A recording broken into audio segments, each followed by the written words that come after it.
What's up, Austin City Limits Festival? How's everybody doing out there? What? We are a Texas football show called Third and Longhorn. It features Texas Longhorn legends Alex Okafor, Derrick Johnson, Rod Babers. I'll skip you, Higgs. Fozzy Whittaker. That's totally fair. Jeremy Hills. The man who makes it all happen, Mark Higgins.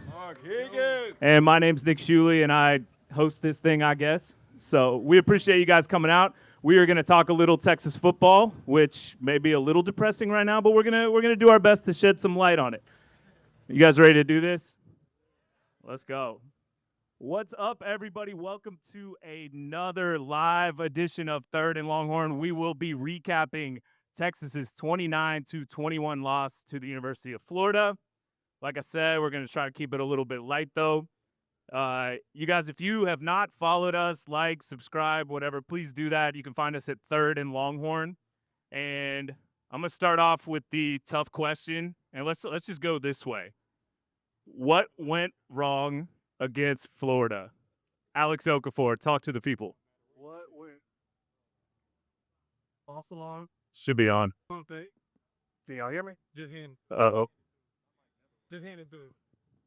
Okay, so what went wrong for Texas? How long of a set do we have right here? We only got 30 minutes. You got about a minute, so that means Jeremy Hills will do about 5 minutes. I think the T-Pain Look. starts at 7.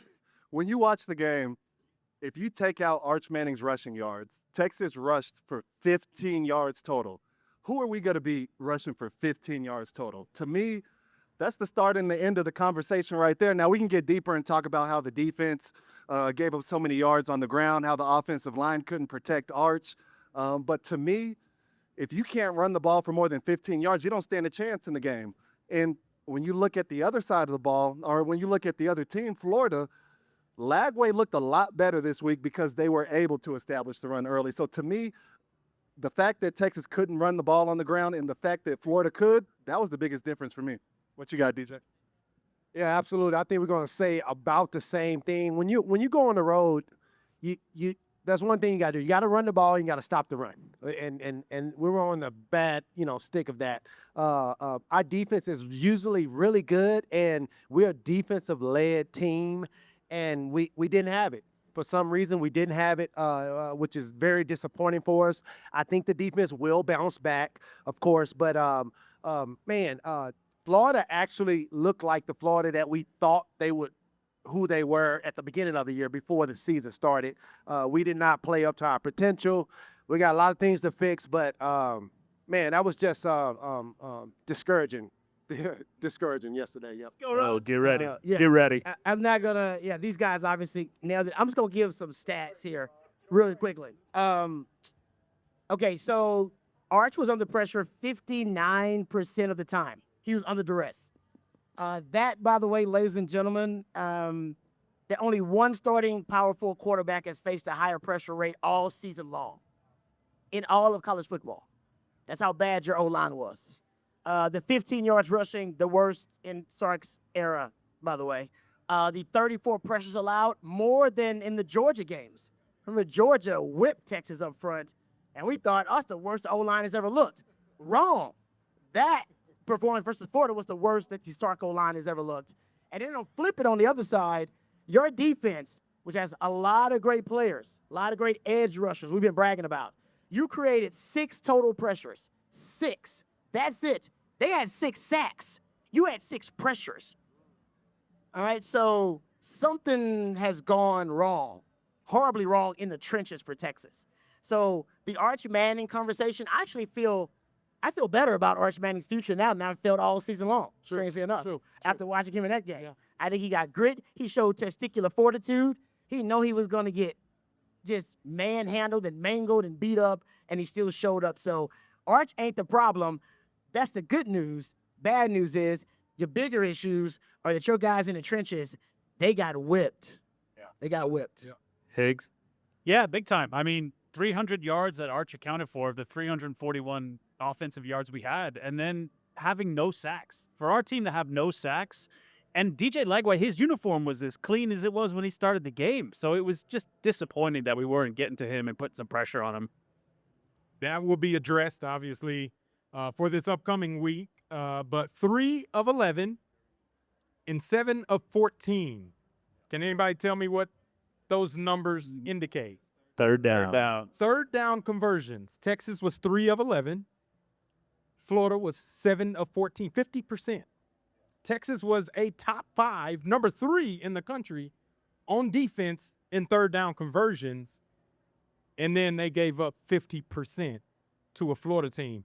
If you're on the field and your defense does not get a chance to get a break and a rest, and your offense goes out there and goes 3 and out, and then 3 and out, and then find a little bit of rhythm, and then having to punt again, and don't forget the punt that was blocked, then that puts so much pressure on that defense. So I can't blame everything on just the offensive line and the defense not having a great showing.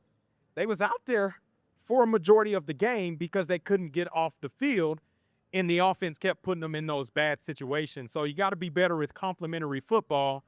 But giving up 50% of your third down conversions defensively and only converting on less than 30% of your offensive third down conversions is never going to be a recipe for success. These guys are too negative for me. Honestly, these guys. You said Texas was going to go undefeated. I know what I said. I know what you don't got to remind me. Actually, what I said. Hold real fast, because I believe you and Alex Okafor got into it. We did on not one of miss our it. shows. We did not get into it. Alex Okafor said that Texas would lose to Florida, and you took a pretty hard stance on that. He's a witch. How would he know that? First of all, how did you know that? Voodoo. It's voodoo. Is it still? Can you hear me? Jay thinks Texas is going to go undefeated every single year. A program that has 4 national titles, has only won 1 in 50 years. Jay thinks we're going to go undefeated every single year. So we got to keep that in perspective. I'm not far off. I'll tell you that much. First of all, let's be honest. Texas knew that there was ACL happening, and it's hard as hell to focus. Look at this guy right here. That's what I'm talking about. Someone let the gip out. I love this guy. Glad we're not on a green screen. We'd just be gone. My point is this, is that like, We got hecklers. look, the facts are we didn't play well at any phase of the football game. Any phase of the football game, we did not play well. We got punts blocked. They put up 150 yards rushing on us. I mean, they had 2 receivers. One of them had a 55-yard reception. The other one had a 60-yard reception. DJ Lagway had 298 yards passing in the football game. You look on the other side of the football, and you already talked about it. We gave up 35 pressures. We got sacked 6 times. We had 15 yards rushing. Overall, we can go ahead and say Texas did not look like Texas. And when Sark did his post-game presser, he said, "That's on me. I did not have my guys ready to play." When I look around that locker room, at all the talent in that locker room and all 3 phases of that football team, none of the phases looked like Texas. So I'm going to go ahead and wash that one up, throw it out, leave it in the swamp, and I'm going to get ready for the Red River Robbery. Real quick, though, Jay, real quick. You said we did not look like Texas at all this week, and I agree. But outside of Sam Houston State, one of the worst Division I football programs out there, when has Texas looked like Texas this year? Texas defense looked like a national championship defense week 1, week 2, week 3. Up until yesterday, that defense looked solid. Okay, so we're talking about the defense then, not the whole team, not the whole team. Wait, I'm starting with the defense. One phase. I'm starting with the defense because that's the fun part to talk about. Texas special teams, especially the punt unit, has been a weapon all year. We pinned teams deep inside their own 10-yard line and forced them to go the hard way, which then aided in our defense. Our punt team gave up 2 points and the ball yesterday. Yep. So when I say now the offense, they've looked shaky. I'm not going to act like they haven't. But I'm going to say the offense overall looked decent. Decent? They looked a little Yeah, less. 15 They yards looked rushing. they looked a little less than decent. Talking Arch. I'm talking about the overall. But I'm saying the expectation level that I had for the defense was far from being met. Absolutely. The expectation level that I had for the special teams unit was far from being met. DJ, I agree 100% with you. This is a defensive-led team. We can't have games like yesterday on that side of the ball. The offense has to keep getting better. But on the defensive side of the ball, we cannot afford games like that or we will lose. That's just how it works. I'm sorry that the pressure is that way, but that's the truth.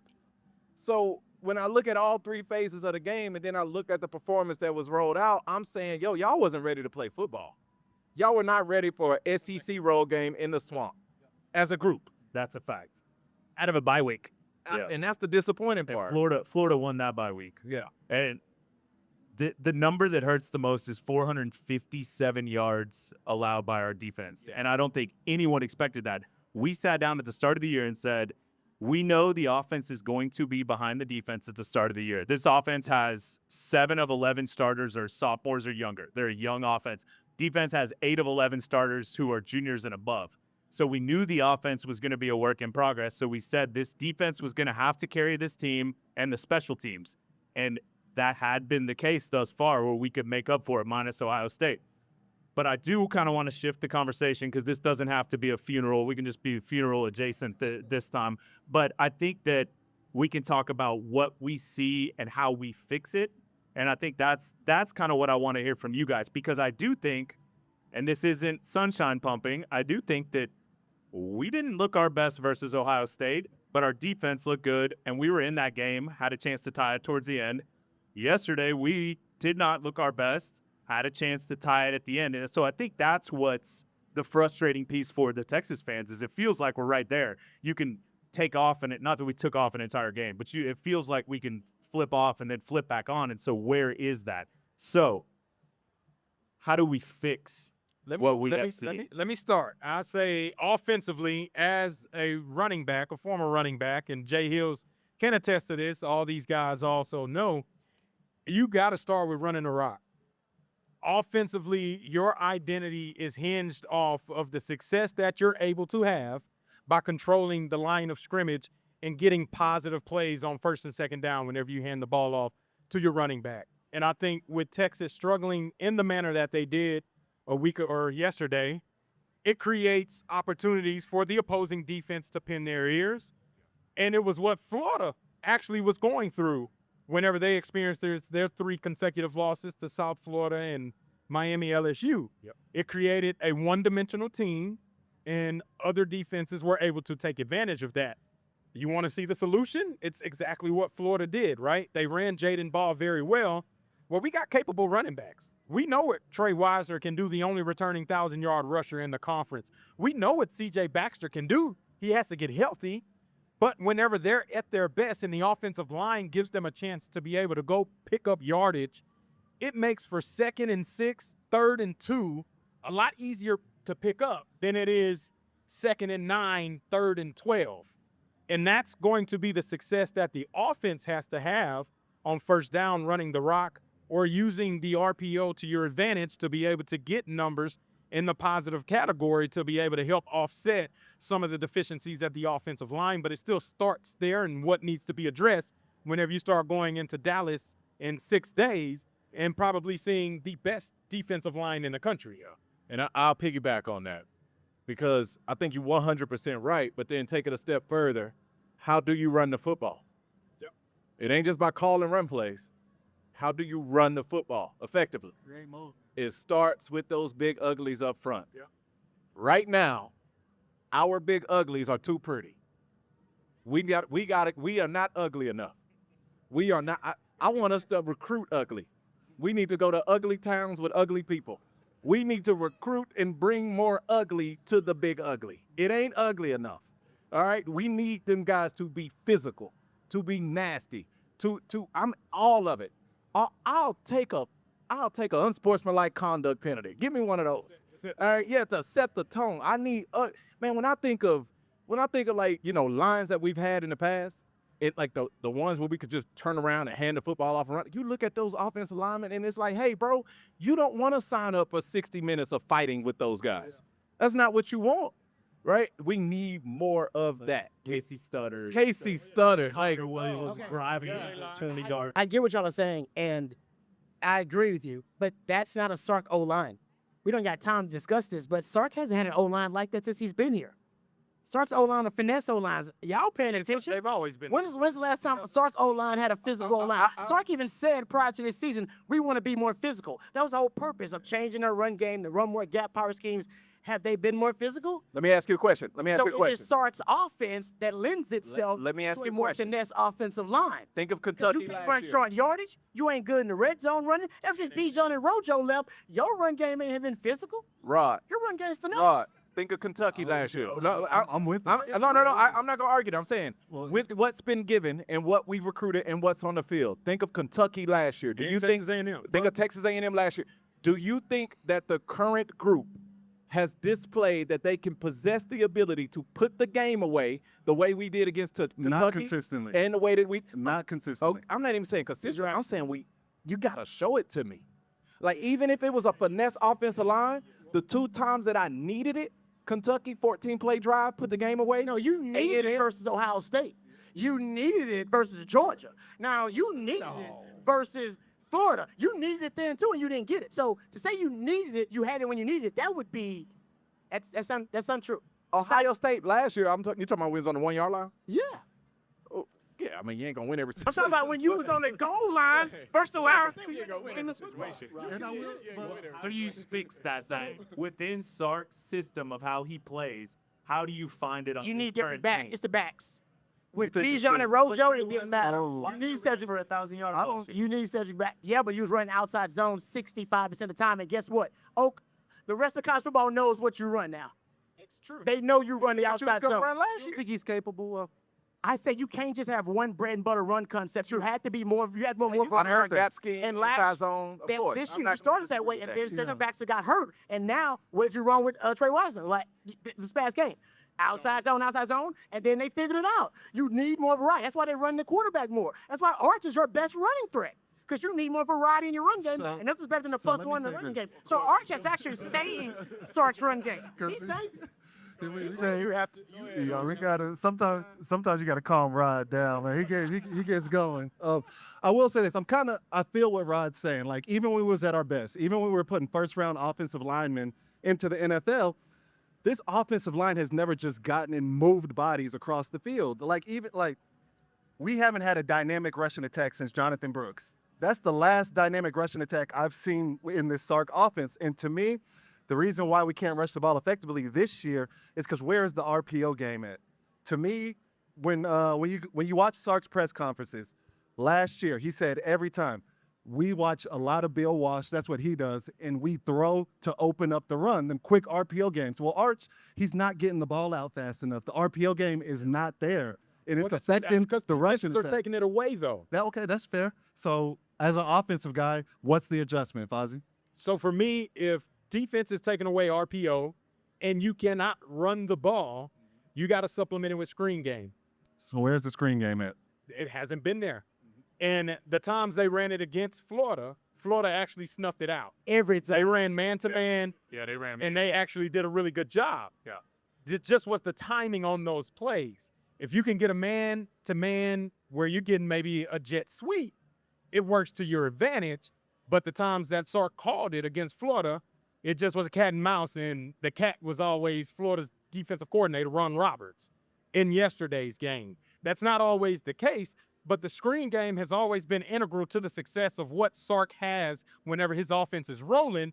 I haven't seen enough of it throughout the course of the season, nor has it been effective enough whenever they have been called to be able to be those explosive plays to get the defense to soften up, to open up more holes in the run game. That's also No. Everything y'all saying is so true. We're missing one component here.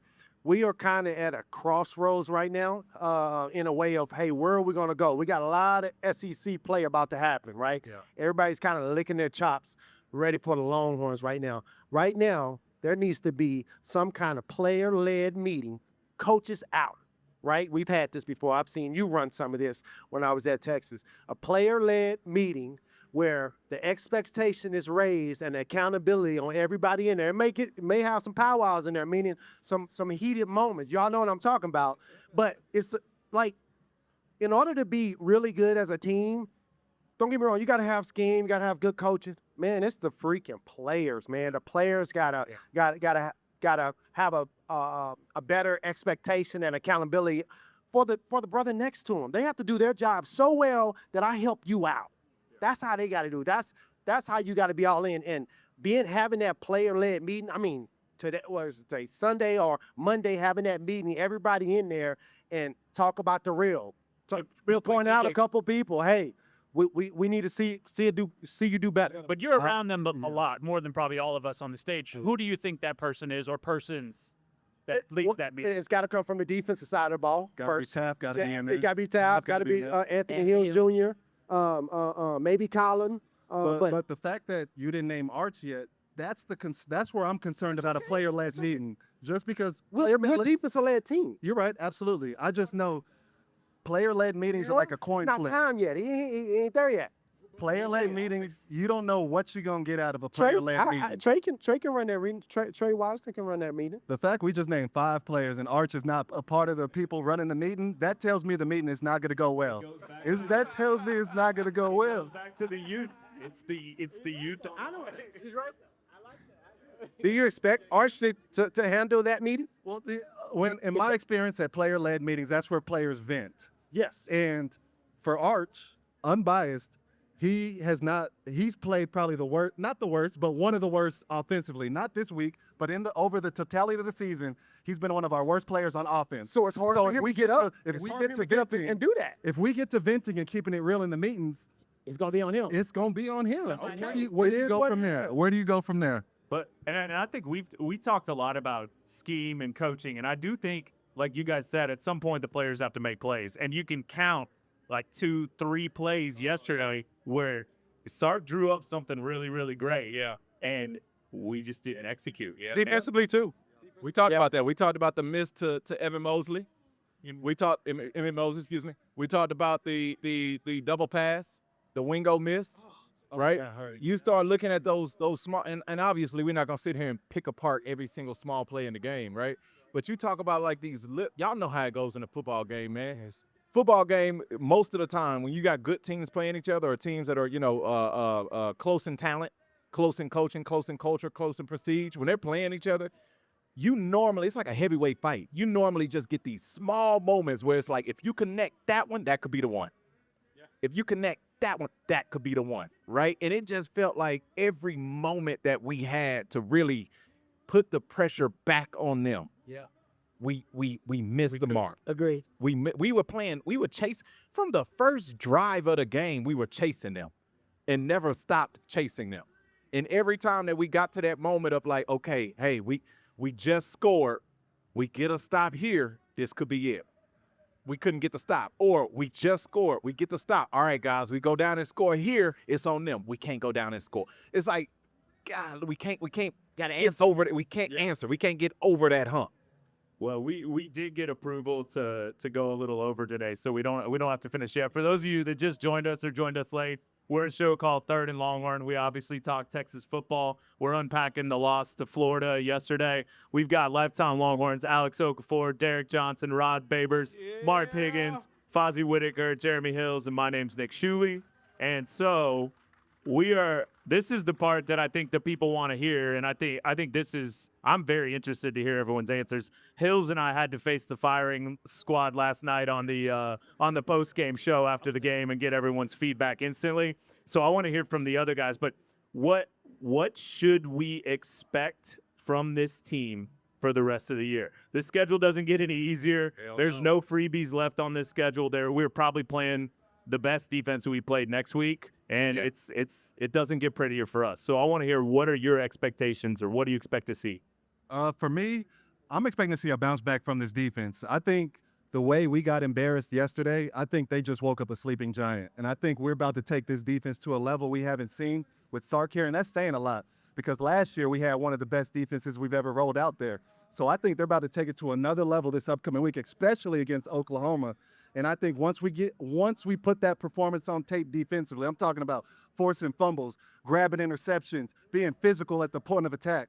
Once we put that on tape, I think that's where we're going to start to take off this season. Because, like we said, this is a defensive-led football team, but our schedule was so soft earlier in the season that defensively we've been able to get away with subpar, so-so performances. And they've been dominant, but they've been dominant because of the level of competition.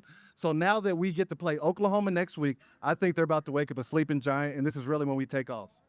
Yeah, I don't think you can't move the bar, right? The standards are standard. You can't move it, right? Depending on what happened, it's the standards are standard. And when you fight through it, I'm with you, Oak. When you fight through it, you actually get better. Sark does a great job in getting the players ready. Yesterday was a little tough, but usually he gets them really ready to play, especially after a loss, right? Especially after you go through a challenging time and an adverse moment.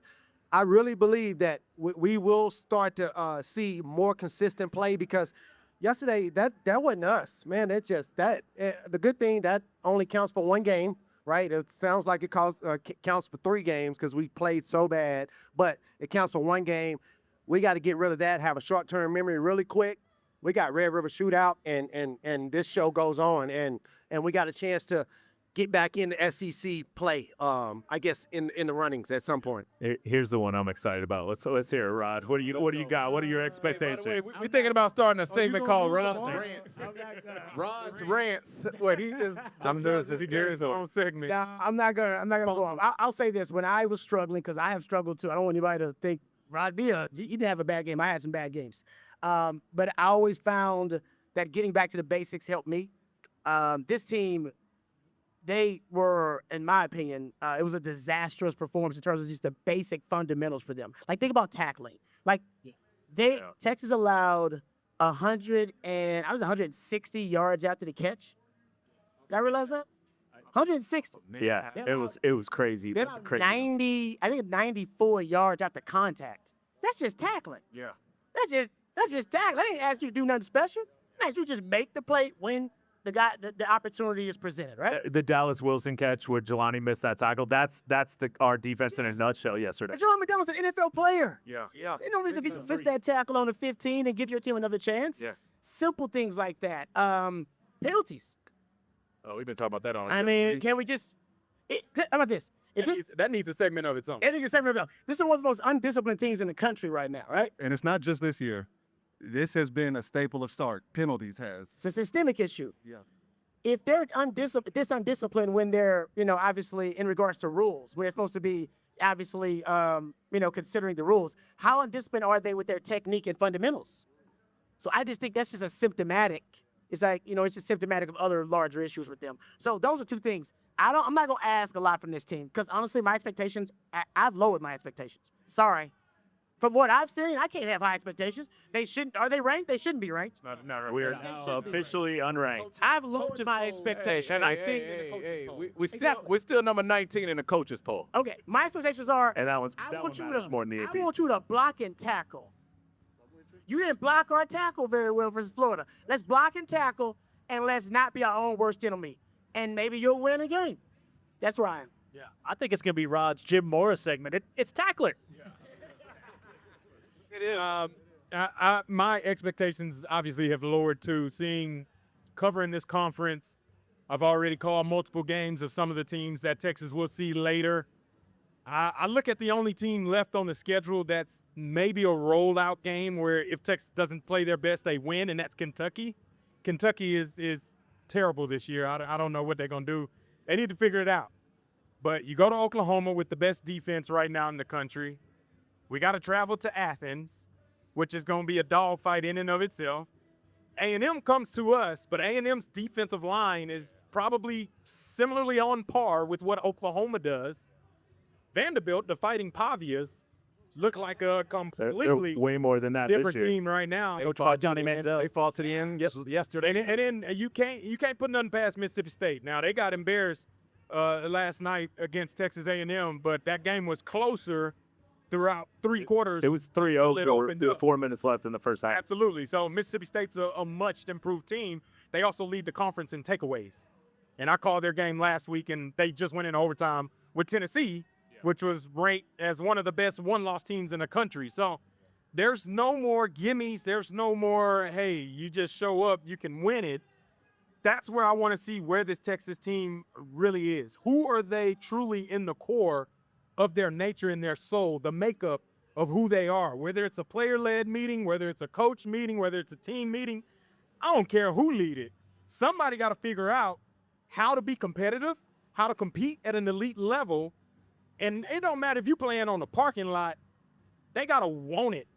and they got to want to win more than the other team and then go out there and execute to that level. And until Texas does that, it's going to be a subpar season because they're playing against elite level talent in this conference. Yeah. When I look at this, I try to think back, all right, when's the last time I seen something similar like this happen, and then how did they get it fixed, or how did it play out if they didn't get it fixed? I think back to the league. I think back 2014 Legion of Boom. They got all the praise in the world. But if you really dissected that Seattle Seahawks team, it was the defensive line. It was Michael Bennett. It was Cliff Averill. It was a young Frank Clark out of Michigan. These guys put so much pressure on you. It was nothing that you could do. They had Big J Reed in the middle. You couldn't run the football. It was so much pressure from their group. But then you guys know free agency happens. Guys start getting paid elsewhere. Somebody got shipped out to Oakland. Other players went to other places. And then all of a sudden in 2015 and 16, you started seeing leakage from the Legion of Boom. It didn't make no sense at all. It's like these guys are older. They played together. They're better. They're more mature. I wouldn't imagine that we would be giving up more explosive plays. But then I realized we weren't getting the pressure that they were getting the prior few years. So when I look at this Texas team, and I just think of football and how it works, being a defensive-led team, I think, well, what leads the defense? I'm not going to act like Tap isn't the heartbeat, but what leads the defense? I'm expecting to see that front four turn up.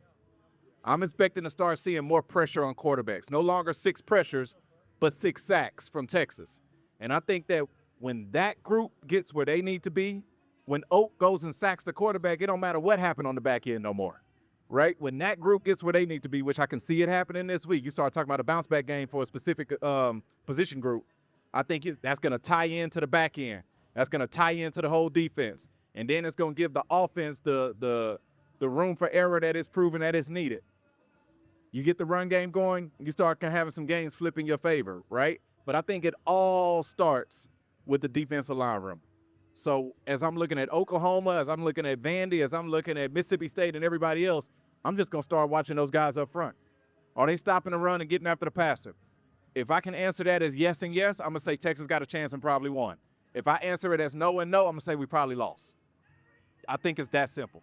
Well, I want to hear real fast on that before we wrap with our last question. Oak, we have one of the best defensive linemen of all time in the history of the University of Texas. Let's go. How? Because we walked into this season thinking this was going to be a sack party. Like we thought when you got Colin Simmons, you got Ethan Burke, you got Trey Moore, you've got Colton Vosick, you got tons of guys on that line, right? Some of the best defensive ends in theory in college football. And we haven't heated up the quarterbacks this year. And we talked about it. Our schedule, minus Ohio State before Florida, was pretty soft. So how do you change that trajectory for those defensive ends and start to put some pressure on the quarterback and get to the quarterback? Yeah, so to create more pressure up front, you got to have conviction in your rush plan. And if you are playing a 50-50 down, and when I say 50-50 down, I mean not knowing whether it's going to be run or pass, that slows you down as you work your way to the quarterback. So for me to start this thing off right, next week it starts where we have to stop the run. We got to be better at the point of attack. We got to chew double teams better. We got to set edges better. When I watched the game yesterday, I don't think we set one edge against Florida. We did not set one edge against Florida. So it starts with the physicality up front. It starts with plugging the holes up front. And then now you look up and you got a 3rd and long. You got a 3rd and 7, 3rd and 8, 3rd and 9. And that's when you really get to pin your ears back. On top of that, I think if we can see a little bit more base defense, and when I say base, I mean typically 4 down linemen, I think we'll start to create a little bit more pressure as well, because I'm seeing Trey Moore a lot standing up, and it's a new position for him, and he feels a little timid out there a little bit sometimes. I want to see him be able to pin his ears back and put his hand back in the dirt and really come off that edge and rush. So it starts with stopping the run and being physical at the point of attack, and once we do that, I think we'll start getting more 3rd and long distance rushes, and that's when we'll really start heating up the quarterbacks. Got to get a couple more 3rd and Longhorns, right? I like it. All right, well, before we get out of here, Nice. I'm giving everybody a chance to reset their season prediction on what the record was. Obviously, Hills is going to have to adjust his 12-0. 12-0, baby. But, all right, okay, well, state your original and then state where you think it ends up. Originally I had us for 2 losses. We've already maxed that out, and I don't know if we're halfway through the season. I do think it's going to look significantly better next week. And I do think this team will start to play better. So I don't think we're just going to start to unravel and tank. That's not going to happen. But let me get to answering the question. What's the rest of the season records going to look like? Yeah, and what your original prediction was. You had 2. You had 10. I had 2 losses. I think we pick up, gosh, I hate to say it, but I think we end up with 4 losses on the season. I think Georgia, I just don't see us beating Georgia this year. And A&M, I know Texas fans, I know you don't want to hear it. A&M's going to give us fits, man. I feel like somebody predicted that. Somebody called that, but anyway. But so I got us as a 4-loss team this year, unfortunately. So 8-4. Yeah, that's possible. Let's go 9-3. I was 11-1, I believe. Yeah, I was high hopes. I'm not gonna move the bar. I'm gonna keep it up there. We just gotta meet that standard. So here we go. Yeah, I'm with Oak. I was 11-1, so I was bamboozled, tutorage, led astray and run amok. I'll go 8-4. I hope they don't lose to both the rivals. Hope you don't lose to all your rivals. Now you're at that point. You can't lose to A&M, Oklahoma, and Arkansas. We got Arkansas in there. That's what I'm saying. Arkansas. Oh, no. I got us beating OU. You guys beat? I got us beating OU. So I got us losing to Georgia and A&M. Okay. You definitely will lose to Georgia coming up, and that A&M one's gonna be tough. Like, that's gonna be tough. Hold up, there's no chance. Nah. When is the Georgia? I don't think Georgia looked that. I mean, like Georgia lifts you up. I mean, that's fair. That's fair. This isn't the Georgia of the past, though. They got lines of scrimmage though, and a running quarterback. And they do have some nasty. Sorry. And Sark's game plan versus Kirby Smart. Come on now. So 8-4, Higgs. What were you I originally? was 10-2 as well, I believe, and I'm in agreement with Oak and Rod on 8-4. I would rather do this prediction after the OU game. I can see heat rising off of Jeremy Hills right now, but keep going. That's where I'm at too. I saw Oklahoma yesterday with my own eyes. I understand it was against Kent State, but whenever you see that defensive line in person, David Stone is a freaking monster. R. Mason Thomas is a freaking monster. Like, those 2 individuals by themselves can single-handedly wreck whatever offense Sark wants to utilize. I'm not saying Texas is going to lose because Oklahoma's offense is very deficient without John Mateer as well. So it'll be a defensive battle between Oklahoma's defense, Texas defense. We probably drop it, though, to be honest. And I think we drop Georgia. So I got 8-4 as well. Pick us up. All right, let's pick us up. Come on, Hills. Keep it real. Let me tell you guys what's Going going 12 actually and happen. I said 12-0, and I was slightly off. I didn't imagine that we were going to lead a Almost landed the Ferrari. plane. I didn't think we were going to lead a Ferrari in the garage. That's your old age. All right, showing. now listen. What happens is we go up to Dallas, and it's going to be a tough game, but we're going to pull it out. We're going to beat OU. yeah, for sure. And then we go on our road show. We're going to go down to Kentucky, and we're going to kick them in the teeth. Yeah. Okay? And then from there, we're traveling down to Mississippi State.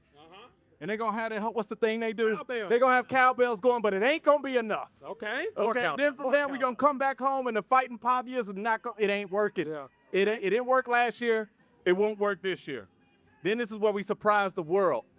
We go down to Athens, Georgia, the land of nobody, where nobody wants to go and nobody wants to stay, and we walk out of there with a dub. Okay. Then from there, we coming back home, and we got Arkansas. We been they daddy. We still they daddy. That doesn't change. And then guess what? Little brother comes home. Texas A&M makes their way to the great city of Austin, Texas, and we kick them in the ass. And the Fighting Longhorns, the Texas Longhorns, are 10-2 on their way to the SEC championship with all our goals right in front of us. And I can see Wingo right now doing a first down, okay? And Oak, don't tell me nothing. It ain't gonna. I don't want to hear that negative come today. I just hope the cameras are on. I don't want to just hear hope the none of cameras that are on so we negative can pull talk receipts. today. Yeah, you pull this. You pull this Preach tape, up. all right? Amen. Because listen, we done losing. We are done losing. There we go. All right? I like But that. That's Let's done. go. That is over. I all think right? Jeremy Hill should lead the team meeting. All of the goals are still entry. right in front of you. Every goal you had when you started the season, you wanted an SEC shot. All right, you wanted a shot at the playoffs. You wanted a shot to get back and prove that you could finish the season. It's all right there. Everything is still right in front of you, all right? Go be the players that we knew you were when we recruited you. Be the players that you proved that you've been throughout camp. You go think about the two-a-days, think about the summer. Go out and play Texas football and win the damn games. You just see now. Thanks for letting me follow that. Yeah. Preach, Joe. I predicted 11-1. Obviously, I have to adjust that. I did have us losing A&M. I know There's no way you heard what I just said. I just heard it. All right. I want to believe. I honestly don't think this thing's as broken as people think it is. I really think we're a couple clicks away from getting this right. I do think that this conference is so nasty. It's gonna be so hard to go undefeated through this conference. I'm predicting 9-3 now, but everything in me wants to say 10-2 and believe in it. But we've got to show it on the field before I'm going to believe it. So I know it's not as exciting as Jeremy Hill's theatrics, but it is what it is. Well, guys, we're 3rd and Longhorn. We really appreciate you guys coming out to this. Thank you so much, and make sure you like, subscribe, follow us, etc. Hook 'em. Welcome. Thanks, guys. Hook 'em. Thank you. Thank y'all so much.